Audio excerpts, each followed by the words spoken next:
It's time for Random Lore Dump with me, Zero Daylight. Hi, everybody.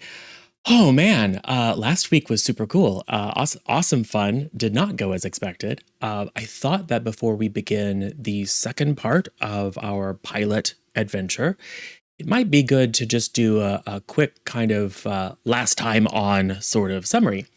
So we started in a little tavern called the Happy Hearth in a cozy little town in Orland called Dorian.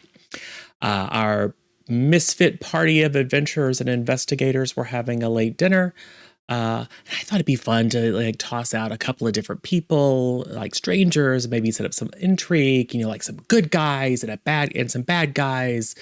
And of course, our paladin decided to go chat up the bad guys, and I made the mistake of describing one of them as basically Janelle Monáe cosplaying Grace Jones. That was my bad, guys. I should never have done that, and it threw everything completely off. But seriously, no. I mean, we were actually really well on track. I mean, we're very much in the story, which took a couple of twists and turns. But our party made friends with some rough customers and agreed to work for them to kind of spy on / get in good with this scholarly young guy, track him back to where he lives, and maybe relieve him of a certain artifact that the trio of tough folks were looking for. And our party did so. They got to know the young man, charmed him very successfully. Thank you, Mirth.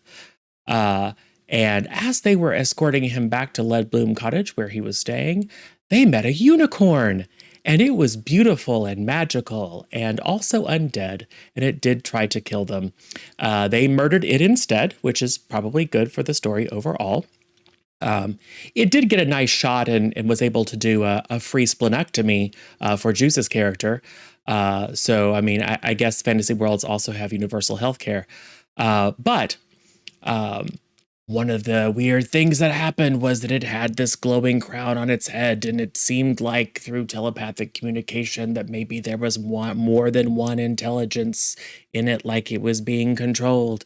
And as the battle went on, its body began to weep this kind of creepy black water. No one could figure out what was going on, but they went back to the young scholar's place and talked to him, and he revealed that not only was he, in fact, a young historian and scholar, but also he is a member of the Eudoxia Society of Natural Philosophy, and he knew a little bit more about what was going on than he had let on. See, a colleague of his had recovered this strange gem or piece of unidentifiable material in the mines at Lattenmoor, and had died in madness and hallucination after discovering it. So the young man had secreted this sort of way in his dead colleague's body for safekeeping, and was going to hastily make his way to his society's chapter house in Aldernest, and in fact asked the party, having witnessed their prowess in combat, asked the party if they would be willing to accompany him for pay. So now the party finds themselves in the midst of a bit of a mystery. What's this stone? Who's controlling undead unicorns to attack people? Why are so many people after it? And so that'll be a fun part of tonight's adventure. The other fun part of tonight's adventure is that they are effectively working for both sides right now. They are working for the mercenaries that were trying to track down the young man and steal the item from him, and they're working for the target of their interest, the young man himself. So it'll be really interesting to see how they, or if they are able to extricate themselves from that sort of self-inflicted complication. And even if they do, I have a couple of twists and turns in mind that might keep things a little bit spicy and interesting.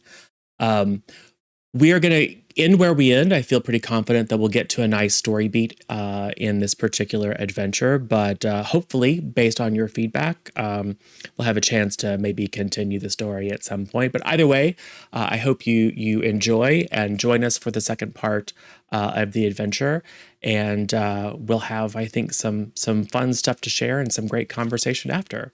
So thanks, and see you soon.